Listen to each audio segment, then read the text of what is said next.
is it's not about giving exact prices, but it's about satiating the need of the buyer so that they have a sense for, okay, this is what defines value.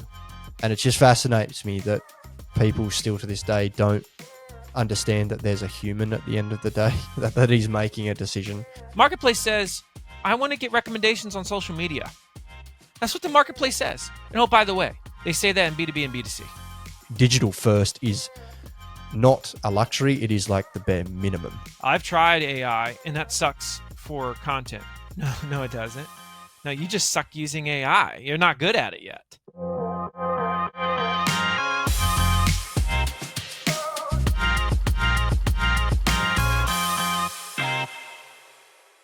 Hello and welcome to this week's episode brought to you by Intuji. Today we're joined by Marcus Sheridan, the author of They Ask You Answer and a keynote speaker, the partner at River Pools and Spas, taking it from the brink of bankruptcy to one of the most well-known companies in the US for pools and spas, and has a lot of knowledge around digital marketing and has transformed the game. So welcome to the podcast, Marcus. Appreciate you joining. Yeah, happy to be here. We're going to have a great conversation. Absolutely.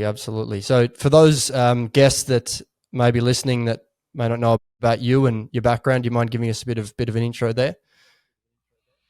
Yeah, I'll give you the 20-year story, and I'll try to do it in less than 2 minutes. I started a swimming pool company in the U.S. Called River Pools in 2001, and things were going okay. We're growing it. And then the crash of 2008 and 2009 happened, and I thought we were going to lose the business. But the great blessing of pain and suffering is that it forces us to do things outside of our comfort zone. And so that was when I really started to just learn about digital marketing, content marketing, social media, all that stuff. And, as I was reading and learning all these things, what I heard in my simple pool guy mind was, Marcus, if you just obsess over your customers' questions, worries, fears, issues, concerns, and you're willing to address them on your website or online through text, through video, you might save your business. So I said, well, shoot, that's one thing I can do. I can listen well, and I can address those questions and worries and fears. And so that's what I did every single night over the next couple of years. I produced an article, produced a video where literally we just addressed every question, every worry, every fear about, in our case, fiberglass swimming pools that we could think of. And it became the most trafficked swimming pool website in the world. And I started to write about the things that we were doing and the success that we were having. That led to companies reaching out and saying, can you teach us how to do that? And that led to me speaking. That led to a book. The book is called They Ask You Answer. They Ask You Answer has now had 2 editions, and a third one will come out later this year probably. And it's been an amazing ride because now like over 100,000 companies around the globe have embraced They Ask You Answer. I've read the book, and it's changed my life. It's changed the life of many others. So it's pretty cool, man. It's been a good stinking ride. Absolutely. We were first introduced. My brother Jerry was the one that introduced me to They Ask You Answer back in 2017. We were followed their work for quite a long time, and definitely a fan of it. Something that we've tried to adopt here at Intuji. Still a long way to go. Certainly not perfect, but definitely such a great concept. And I just want to get into that a bit more around, obviously it was born out of, and I know from your own content, but They Ask You Answer isn't necessarily a philosophical thing or a theoretical thing. It's something that you've learned through experience, and something that was born out of, a practicality of you actually saving, river pools and spas. Do you mind diving into that a bit more and specifically where the framework came from? Yeah, well, I mean, either we were going to lose our business, or we were going to find a way to generate business in a time when very few people were buying swimming pools. 2008, 2009, 2010, those are really difficult times. A lot of swimming pool companies went out of business. There's that old phrase, doing the same thing over and over again and expecting different results is the definition of insanity, right? And a lot of swimming pool companies, a lot of companies just, they just do the same thing over and over again. They expect it to change. And so I said, We got nothing to lose. We can't do it like it's always been done. I don't want to, follow some template. And so all I did really was look in the mirror and say, okay, well, what would I want to know? If I'm buying a pool, what would I want to know? I'd want to know how much it costs. Nobody in the world had talked about how much a pool costs on the Yeah. website before. Like no contractors. We were the first company in the world that did that. I'd want to know about the competition. We wrote about the competition. Nobody in the world had done that. I'd want to compare the different types of swimming pools. Nobody had done Yeah. that, right? And so for me, it was literally as simple as following the golden rule and treating our customers exactly as I would want to be treated, the things that I would want to learn, the things that I would want to see if I was in the position of a buyer. Yeah, I think we overcomplicate great marketing, great branding too much. We overthink it. And it's like if you just pay attention to your own behaviors, just that's it, Yeah. man. That's your best marketing strategy. Is like literally the things that you're doing every single day. Just say, well, is that my customer? Chances are 99% of the time, yeah, that is your customer, right? That's your behavior, the way you use Google, the way you use social, the way you use video. Your customer is probably pretty similar. And so think like they are you, and suddenly it gets a lot easier. Or the problem is though, a lot of companies are just like, we're different, we're special, we're unique. Doesn't apply to our industry. It's just not the way things are done.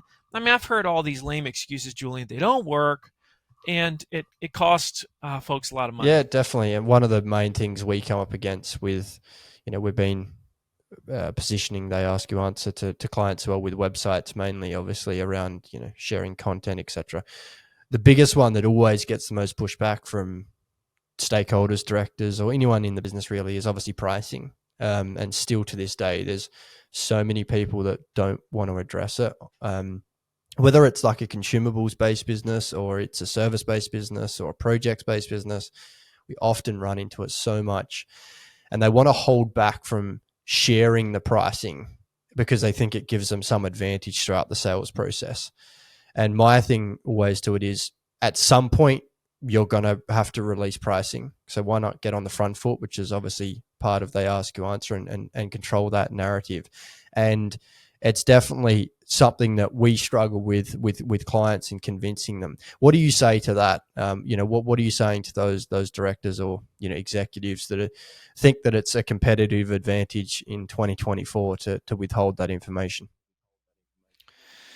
So when you understand to understand the conversation of pricing, the mistake that a lot of people make, and this is so stinking human and it drives me crazy, is that they say, "Oh, you said we had to talk about pricing. I can't put my exact prices." Yeah. That's never what I said. That's what people will tell me. You said that. No. Don't put words in my Yeah. mouth. I know exactly what the book says, right? But this is what I hear all the time, Julian, right? And I know you've heard it too. And so what happens is they think they have to put exact pricing, but they can't give an exact price because it's a range. And so they put nothing at all. Well, that's stupid. It makes no sense. Instead, the mindset you have to first understand is it's not about giving exact prices, but it's about satiating the need of the buyer so that they have a sense for, okay, this is what defines value. Yeah. This is why some companies are expensive. This is why some companies are cheap. This is what will increase the price. This is what will decrease the price. You see, most folks don't understand what defines value if they've never bought something before. Like, if you've never hired an agency, if you've never worked with a swimming pool company, it's the same thing. You're like, what goes into this? Like, what can I expect?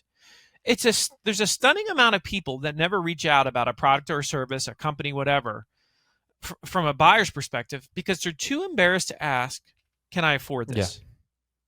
They're too embarrassed to ask. And so, furthermore, let's go back to the golden rule. Let's analyze your behavior. If I said to you, like when I say you, I'm talking about anybody's listening to this right now. If I said to you, have you researched how much something costs online over the last year? You'd say, of course, Marcus. If I said, and when you're on a website looking for cost and price information, you cannot find it, what's the emotion you experience? You'd say, I get really frustrated. So that's dumb, right? All right. So I get really frustrated. And if I said to you, well, why do you get frustrated? You'd say, because I'm a buyer. Okay. And I'm trying to give them my money. And if I said to you, so in that moment of frustration, do you stay on the website? Do you call them? Like, do you keep looking on their website? You're like, no, I go somewhere else. Yeah. I don't call them. I go somewhere else. I don't look on their website. I go somewhere else. And you go somewhere else and you keep looking online until what happens? Until somebody gives you the information you're looking for. And generally speaking, whoever gives you the information you are looking for, they're going to get at least first contact, first phone call. That's how it works in pretty much every industry in the Yeah. world. And so we make up these reasons why we can't talk about it. We say, well, every job is different. We have a very bespoke solution. It's very customized, et cetera, et cetera. Well, that's where you explain value. What drives cost up? What drives cost down? Why are some companies expensive? Why are some companies so cheap? And roughly, where do you fall? Sometimes we say things like, oh, I don't want my competitors to see it. Well, that's dumb, because if I said to you, do you have a pretty good sense as to what your competitors charge? You say yes. So if you have a good sense as to what they charge, they have a good sense as to what you charge. Some people say, well, if we show our pricing, well, we tend to be more expensive, but if we're more expensive, we'll scare them away. Also, BS, not true. What scares someone away is ignorance. When they can't find the thing, when they have no clue, that's what scares them away. When you teach them value, that's what empowers them to make a stinking decision. And so we say these things, but they don't hold up against the logic test, nor the emotion test, nor the data that we have. Now, I'm not saying that, if you're agency like Intuji, you don't have to sit there and say, if you get a website through us, you're going to spend, 25,000 pounds or whatever the thing is. No, I wouldn't. I'm not suggesting that, but I am suggesting, now listen, if you're like most small businesses that are looking for a website, you're going to find that there's 3 different tiers of pricing in the industry. Here's what each one of those tiers generally includes: the type of websites, type of features, type of options, right? And here's what you could expect to spend on each one of those tiers. Now, here at Intuji, we focus on this particular tier right here. That's our core customer, right? Now, all of a sudden, boom, it's like you can show some different potentially like examples of websites. You could say you can expect to spend between X, Y, and Z for this type of website. Yeah. It's like now all of a sudden you're like, oh, light bulbs coming on. I get it. This is so helpful. You could address the question, what's the difference between a website that costs you 1,000 pounds versus 10,000 pounds versus 100,000 pounds, right? You can do that. That's value. But you see, most don't do that because they make up these dumb excuses that do not hold up in the court of law. Absolutely. I totally agree. And it's typically the same kind of thinking that we see anyway with companies that then complain about tire kickers or bad leads, bad customers, etc. And it's like, well, yeah, you don't want the people. Pricing is one way to qualify people out of the process. And one of the things that we also see, and I know that you touch off on as well, is like if you are higher priced and you are on the the higher side, there's a justification for that, right? So you can justify that through your content. You can justify that, and you don't necessarily have to scare people away. Correct? I'd like to get your thoughts on that. Well, I mean, we always say leads are as good or as bad as the messaging that brought them there. And I talked to 2 companies in the same industry. One says our internet leads are great. Next one says our internet leads are the worst leads that we get. Okay, same industry. What's the difference? Yeah. It's the messaging. That's all it is. So again, I repeat, your leads are as good, the quality of your leads are as good or as bad as the messaging that brought them there. If you've got poor messaging on your site, if you're very vague, if you're very unclear, well then of course you're going to have an extreme variation in terms of the quality of the lead.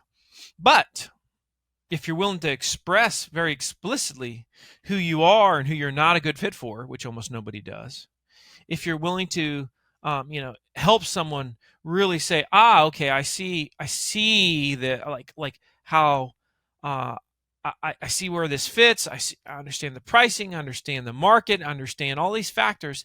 That's when suddenly you get leads that are like, everything I learned about this thing I learned from you, and they're ready to buy. Yeah. They're ready to buy. It's amazing. It's amazing too how much content somebody will consume on somebody's website before they buy. Most companies have no idea.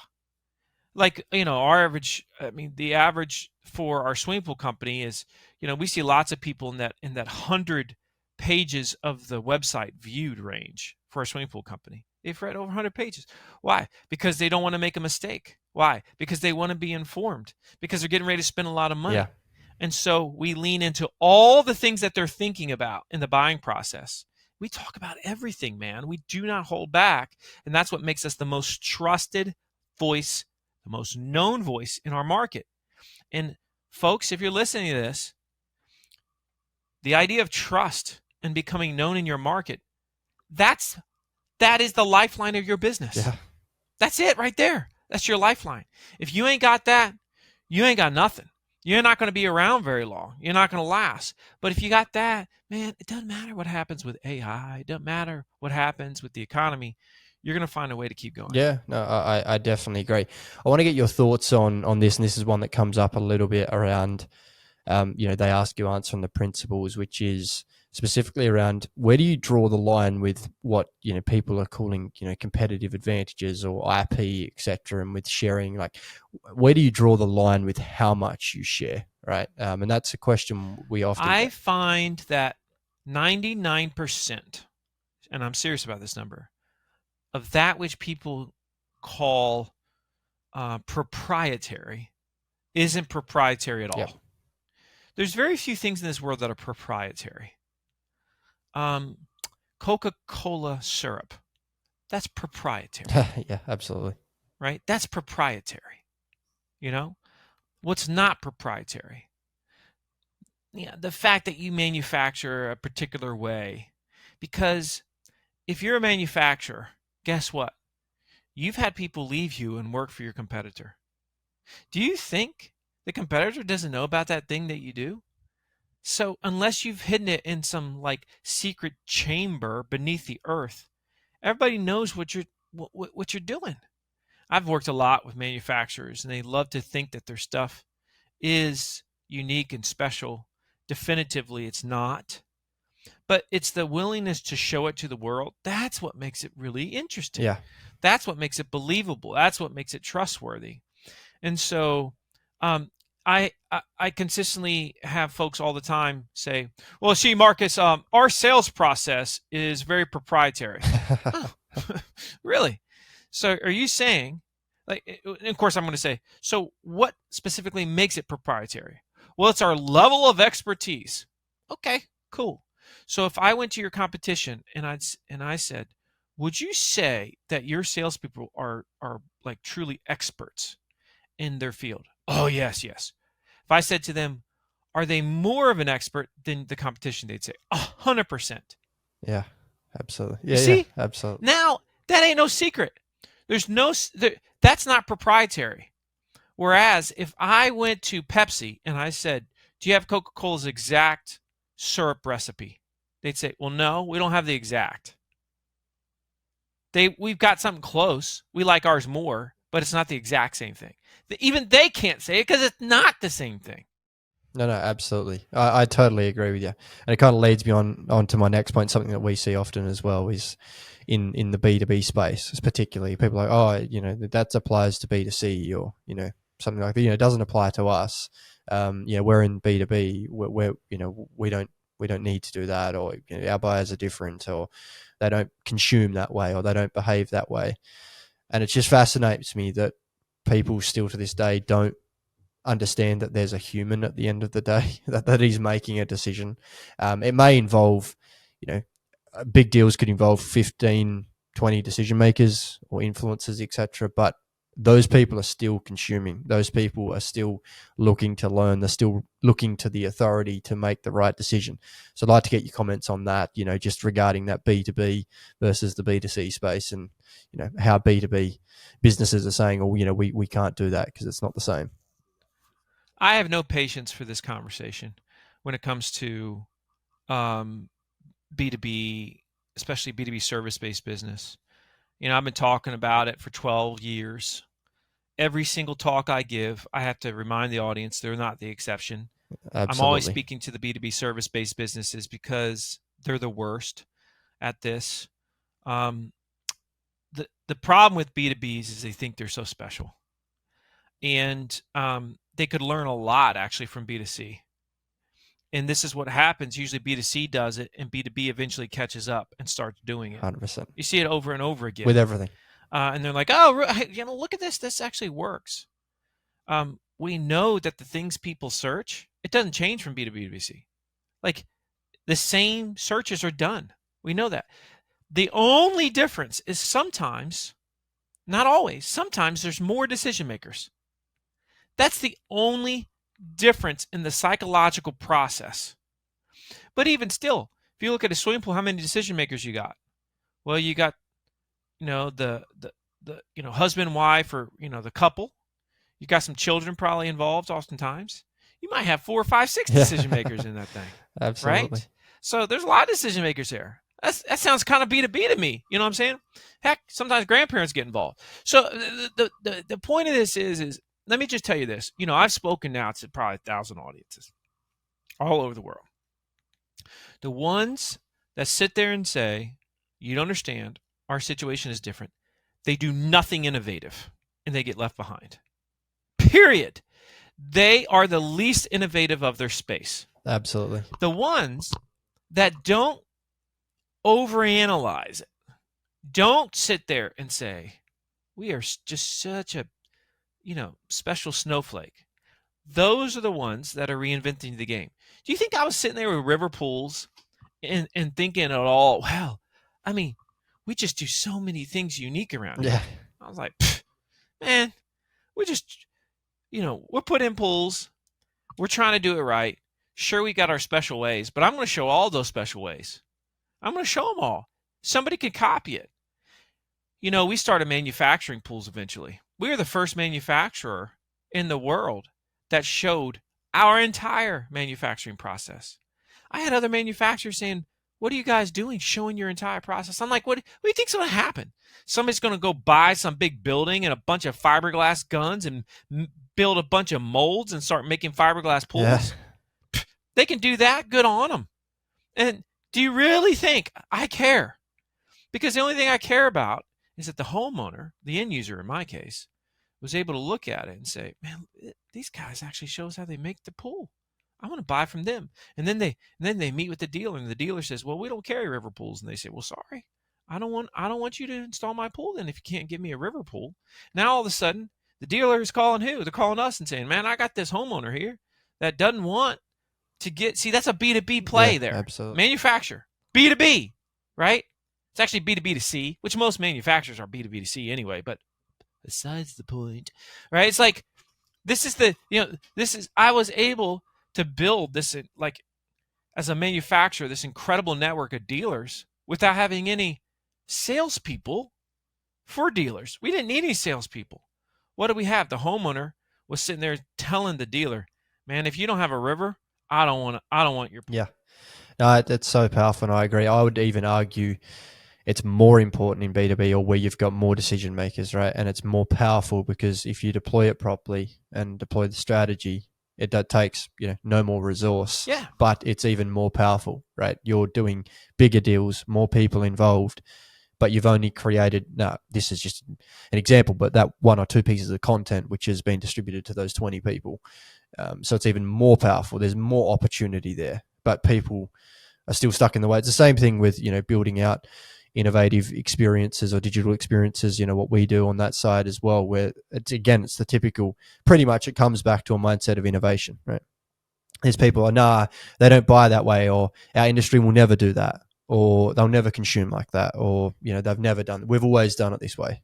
And it doesn't take long before a disruptive startup, or, a firm backed by private equity or something like that that is disruptive and innovative, goes past a business that's been around for 40 years because they aren't adopting or changing. Yeah, I mean, that business is going to be left behind. They're screwed. Yeah. I mean, they're just, I mean, and it's happening faster than ever. It's like, let's go back to 1997. Do you know how many salespeople in the world said, I don't like this electronic mail? I'm not using no electronic mail, 100%. right? Well, that was a huge deal for like I trained a lot of I train sales teams. I work with sales teams. Sales teams always push back on anything new. How did it work out for all the salespeople that said I'm never going to use email? How did it work out for them? They got left behind. And you know how many businesses said we don't need a website? How many businesses said that? I mean, businesses left or right were saying we don't need a website. Still pumping money into the yellow pages like ding dongs. Absolutely. You know what I mean? And so that has gone the way.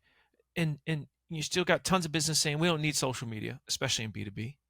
Okay, let's see how that works for you, especially if Google doesn't exist in 10 years, which is a pretty decent solid chance that Google, for the most part, is not going to exist in 10 years. So let's take away Google from like the equation of you being found, and take away Google ads, or because let's just assume that Google doesn't really exist and people no longer want to see ads because they want the immediate answer, because that's what AI has allowed them to get used to. So what do you got next? I mean, you got social media, you still got YouTube probably, and you got whoever AI is recommending. Yeah.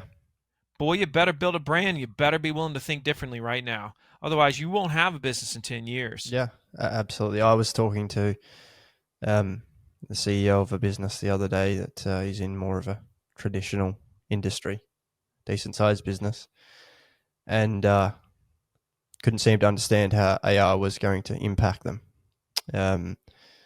And especially looking for their products, right? Now, I was just talking, when it gets there, I'm not sure, but at some point, probably faster than we think, you're going to ask for recommendations, not just for, what would traditionally be associated with AI, like SaaS tools or something like that, right? But eventually it's going to get to the point where it will be recommending very mundane products, well, etc. right now, AI, a lot of people know AI as a creation tool, but it's becoming quickly a recommendation tool. And so you just have to assume and expect, literally, you have to build a brand right now that is Google proof. Totally agree. And this is from a guy who's made millions for himself and others on Google. But I'm not holding on to the past.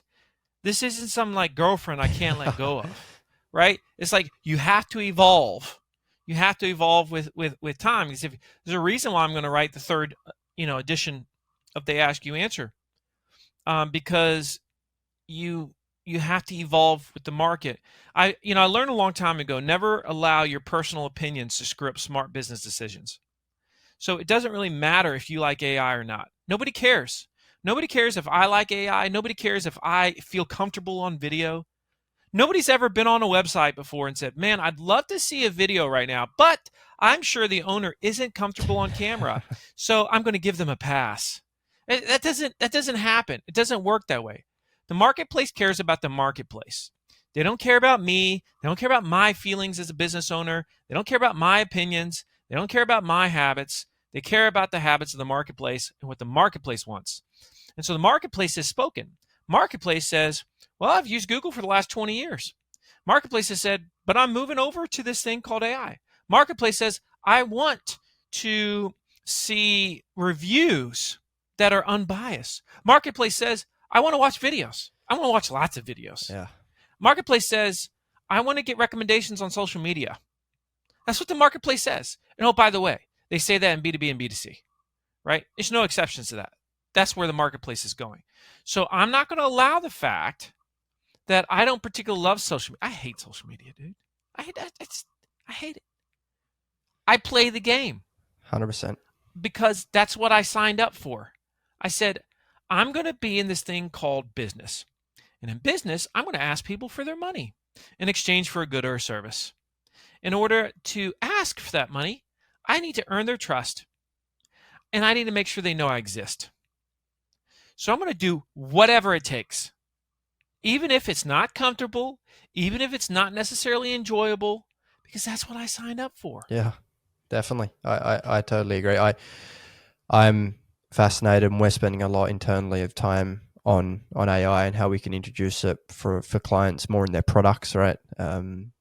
SaaS products, etc., or other products, even internally with data and data analysis, that kind of thing, where it's actually genuinely helpful, not just a marketing term powered by AI, but where it's genuinely useful.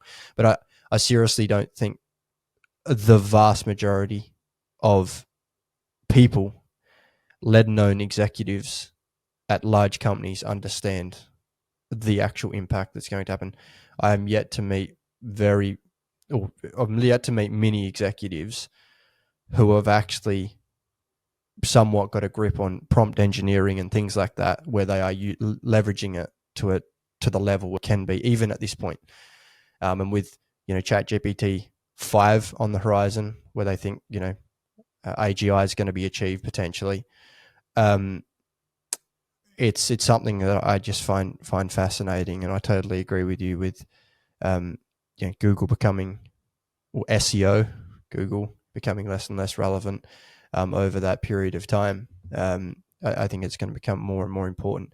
Just get moving on from there with just focusing on sales and marketing alignment, and I want to touch off on that a little bit because I know that's one thing that you're got a lot of content on. But we see a lot of businesses where, obviously from a marketing perspective, but then also if they're going to do a new website or they're going to build out a new product or a new experience, but there's just like complete disconnect where it's like, no, you handle it. I don't want to have nothing to do with it. It's like, that's a marketing issue. And what is happening is that they are going out building or releasing or creating what they think they need to create. They're trying to please the executives or please the business, when in fact it's like so far off the mark that it doesn't resonate whatsoever with the consumer or whoever's on the receiving end. I'd like to get your comments on that. Yeah, I mean, the problem of silos that exist between sales and marketing has been prolific as probably as long as there's been sales and marketing. A lot of it stems from the fact that it used to be that sales really handled the majority of the buyer's journey, whereas today marketing handles the majority of the buyer's journey. We know this as a fact. It's not my Yeah. opinion. I mean, studies have shown that the buyer is roughly 80% through their research journey by the time they reach out to a company and talk to sales. We also know that there's been studies like Gartner came out not long ago, this year actually, better stated. Gartner said that 75% now of all people say they would prefer to have a seller-free sales experience. Right? So 75% of people say, I just don't want to work with a salesperson. Now, I don't think it really means that they never want to work with a salesperson. It just means they don't want to work with a salesperson until they're good and Yeah. ready, until they feel informed, until they feel like they're not going to make a mistake. A lot of companies just don't really understand this shift, and they're not doing anything about it. So once you recognize, okay, marketing is actually handling the majority of that buyer's journey and the majority of the sale, well then what does that mean for sales and marketing? Well, it means sales has to be a part of marketing. Marketing needs to be responsible for revenue. And really, if they're under one roof as like a quote revenue team, and that's what we help a lot of companies form is what we call revenue teams, where you know it's ridiculous if you're going to run a marketing campaign and sales is aloof of it. If they had no input in it, they're probably going to fail. Yeah. Probably not going to be very successful. Definitely. Whereas if you get the input from sales, it's like, okay, it's going to work. Whereas, if sales is also going to run an initiative, it's great to have marketing's input. Marketing's got a lot of intel. Marketing sees a lot of things, right? And so it's like it's double sided. And so, like every week, there should be some type of revenue team meeting where somebody from sales, somebody from marketing is in the room, and they're just making sure that they're on the same page. Yeah. That's it. And it's something as simple as that can just permeate across the entire organization, and now you've got just a definitively better culture when it comes when it comes to your organization, when it comes to sales and marketing. Start to eliminate those silos. They get on the same page, start to get a lot of wins, right? And everybody is just, it's just the whole mindset changes within organizations. I've seen this happen a bunch of times, but it doesn't happen by itself. It never happens by itself. Yeah, definitely. And I agree with it. And I would definitely say that obviously it's to do with the consumption of content's a big part of it, but people and businesses, especially in B2B, I'm more speaking about here, but are not recognizing the shift in buying behavior post-sale or post-relationship. So when you've got that relationship, you've been actively working with that client, and you're still forcing them, especially if you're a consumables company, or where you've got that reoccurring sales model, where they are just not even investing in digital. They're still print first, or they're still everything else first but digital. And they're like, yeah, we know we need to invest in it, but it's not the time yet. And it's like, well, when is the time? Right? You probably should have been investing that 5-10 years ago. And so you're that far behind. Then you've got AI coming, right? Fast and faster and faster. And you've got, these businesses that are still taking the vast majority of orders, etc., in the B2B space with that recurring sales model via the phone or via email, or no integrations, no nothing. And it just really blows my mind that people can't see that.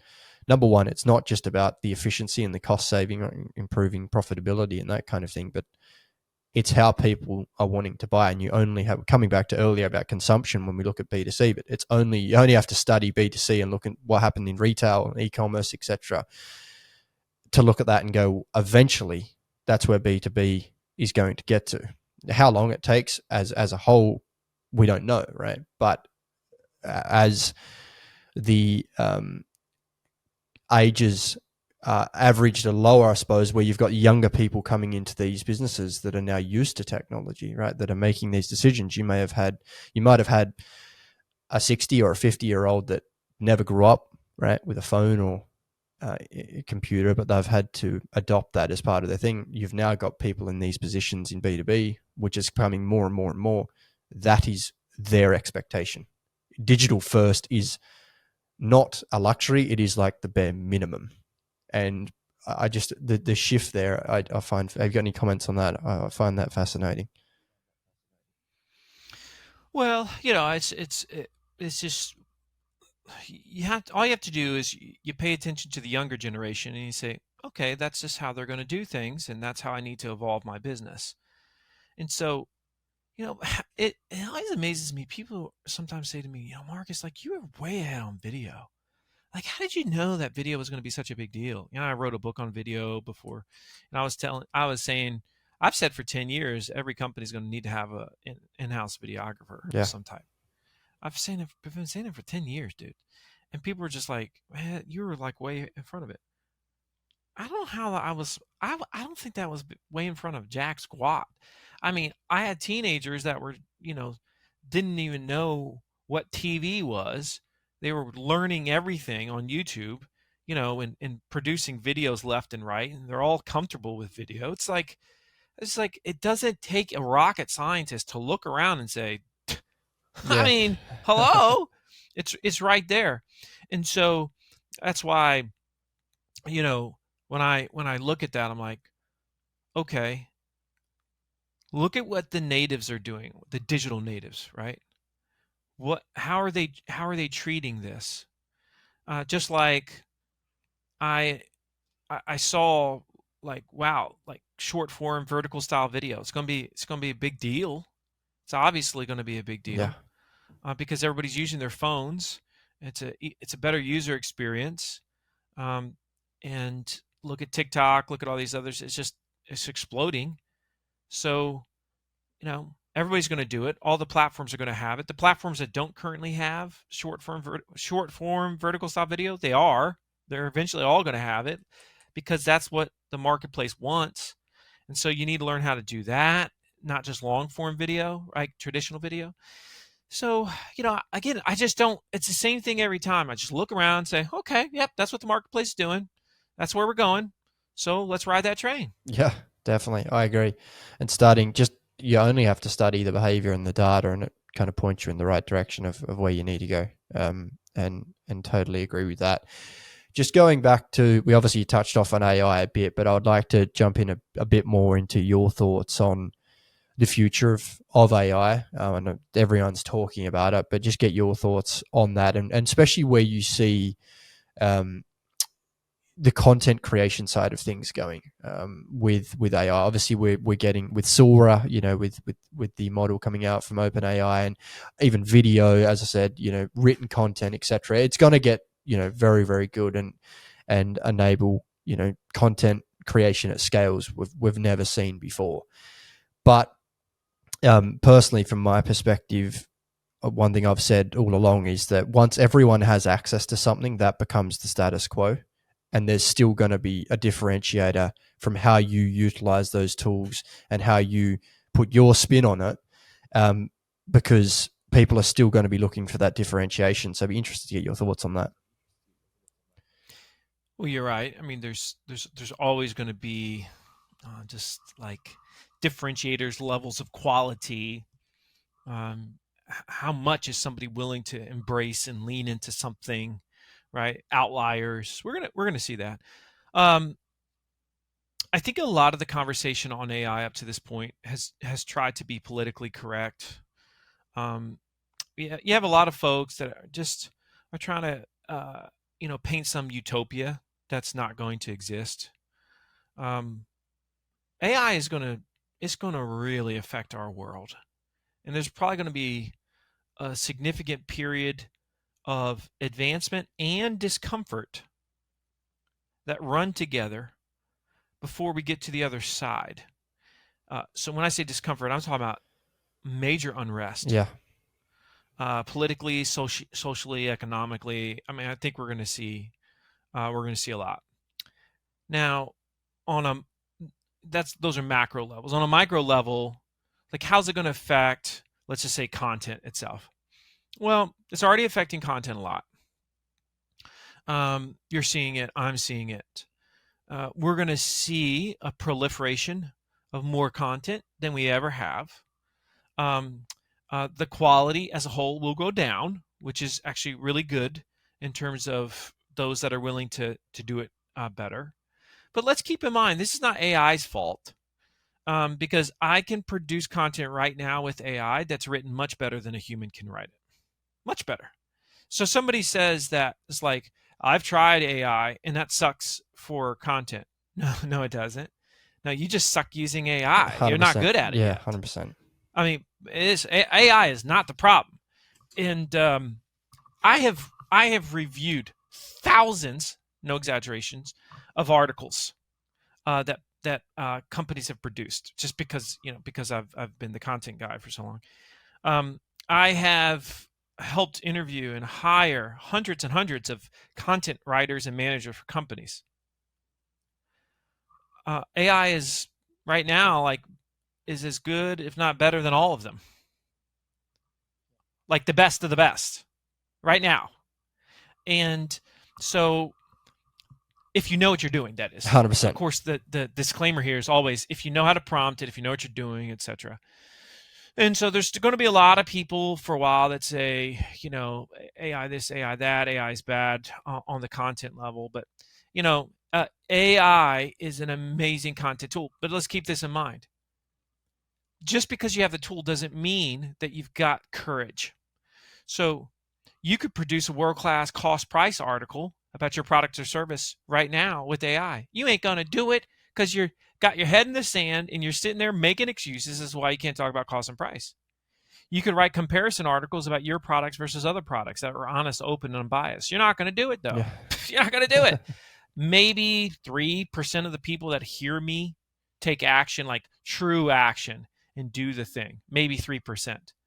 But that's the way life works. I'm okay with both sides. I'm okay with the 97 and I'm okay with the 3%. Man, I'm totally good with both of them. And so all the tools in the world doesn't allow you to build some incredible structure. You still got to take the time to build the structure. Most still won't actually do that, which is pretty crazy. Okay. Then there's going to be a lot of people that just produce a bunch of trash content. But then there's going to be a small group that gets really, really good at this, and they innovate with it, and they start to dominate their industry because of Yeah. it. Now, there's been debate as to whether or not Google is going to penalize or they're going to accept AI, they're going to rank AI, are they going to do it, or are they not? Folks, it's going to get to the point where you're not going to know if something is AI. Like right now, You can look at something and say, people, I don't know if you've seen any of those like AI video avatars where they can take you, Julian, right? And you could speak Yeah, French yeah, perfectly, right? And it's your voice and you're speaking French, but it's like they're taking your avatar. And right now you look at it and you say, I can see it's not quite right. And so people will disregard it. I'm like, it won't be you're long. not gonna be able to tell in the future.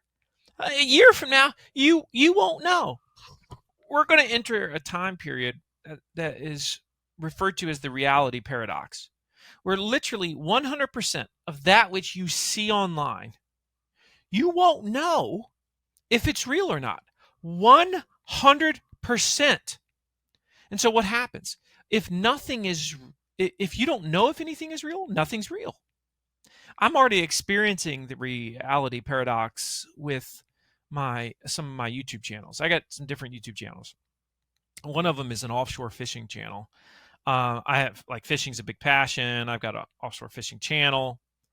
Man, I've already got short video on there, vertical video on there, like YouTube Shorts and stuff, where people are like, "This ain't real."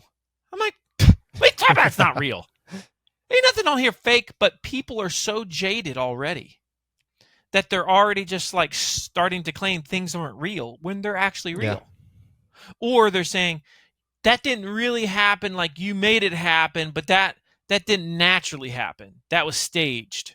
Again, they don't think it's real. It's a reality paradox. So between social media and AI, nobody believes anything is actually real yeah, anymore. So that's pretty interesting, which is why genuine, authentic content, finding ways, imperfect content, like all these things are going to elevate your brand very, very much. I will say this too, just to paint the picture of this. In 18 months, when you come to, let's say, my swimming pool website, I am going to use a synthetic version of somebody like myself that is going to be the chatbot. And we're not even going to use the phrase chatbot by that point because that's going to be a ridiculous yeah, sounding phrase. It's going to be a real looking avatar of somebody just like me. Like I'm talking to you right now, Julian. It's going to look like me. It's going to sound like me. It's going to have my knowledge base. And it's going to use all the content we've ever produced at River Pools to answer your questions. So you go to the website and you say, I want to talk to synthetic Marcus, hypothetically, right? Like, almost like a chat experience. And you either type in or you speak out loud to synthetic Marcus and you say, hey, Marcus, or after I say to you, hey, welcome to the website. I'm so glad you're here. You probably got some questions about pools. Now, this isn't me. This is synthetic Marcus, but I look just like him, and I've got all of his knowledge, and I'm excited to answer any of your questions right now. So that's actually very humanizing and very authentic, even though it's a synthetic version of yeah, myself. That's where we're headed. And I'd rather them have that experience than necessarily read an article that I wrote. I want them to have that experience. I want them to feel like they know me, they know my voice, they know my face before they actually reach out to our company. And I want that front and center. So we're going to have that. I definitely see a situation where we offer sales appointments through an avatar based salesperson in probably 24 to 30 months. So you come to the website and you can get a real-time quote from one of our salespeople that's talking to you, but looks like me on our website. That's coming real, real yeah. soon. I agree. And a lot of what you've focused on there is kind of pre-sale, and I did totally agree with that. But I think that's also coming to post-sale or relationship management, or where you've got Yeah, that reoccurring sales. So, companies tapping into data from the ERP about their buying history or any reports, or they want to have certain information about their relationship, or they want to ask questions about, hey, when can I get this delivered, or anything, right?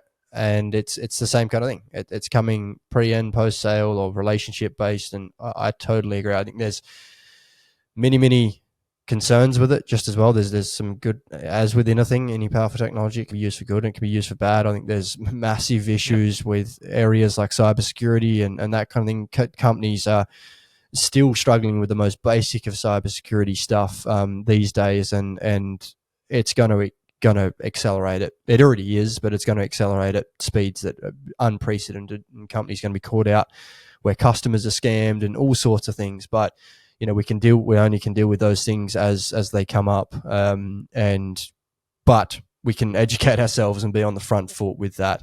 and be the companies that are using it for good. I appreciate obviously the conversation we had. We do have a finale segment where I ask a couple of questions to each guest, and I'd love to get your thoughts on that. So the first All one right. is, what's one thing you believe businesses are not paying enough attention to right now that will be critical in the next 5 years? Well, I would say learning to be great with that short form vertical video, and creating just videos like edutainment style videos, videos that make people laugh and make people learn, but also inject soul into your brand. I think that's a big one. Obviously, AI is the easy answer there, but I think short form vertical video is here to stay. Yeah, totally agree with you on that front, and something that we're trying to embrace as well. The second one is, what legacy do you want to leave in your industry? How do you hope your work will influence or shape the future?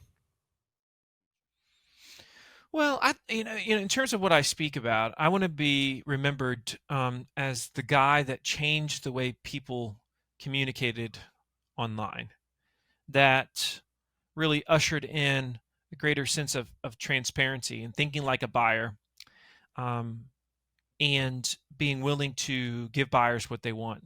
And in many ways, I have done that. I know entire industries have pricing as a standard now because they've heard me speak, and a few major players in the industry did it, and then the whole industry had to fall into place. Yeah.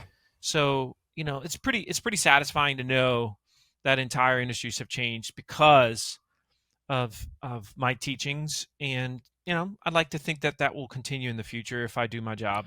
Awesome. Yeah, definitely. I'd say well done on that. So the final one is, if you could go back in time, what advice would you give to your younger self at the start of your career?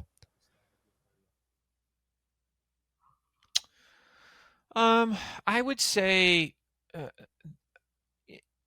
a few things. I'm just going to give you a couple little quips. Number one, the great Jim Rohn says, you got to learn to work harder on yourself than you do in your job. It's incredibly important. It's incredibly applicable. I learned a little bit later in life. Should have learned it even earlier. Number two, it's dumb not to dumb it down. It's dumb not to dumb it down. Um, and Number three, uh, it's not about working harder. It's about working smarter. Those are three majors that have taken me time, and I'm still working on them, but they make a big difference. Totally good advice, and I definitely agree. So, well, appreciate your time, Marcus. Been very insightful discussion. Appreciate you taking the time to have a chat with us and come on to Pulse. So, if you found today's episode insightful, head over to our learning center at intuji.com, and for more resources. We'd also love to hear your feedback and any guest suggestions. So, thanks once again, Marcus, and we'll have you on again, no doubt. Thank you. My pleasure.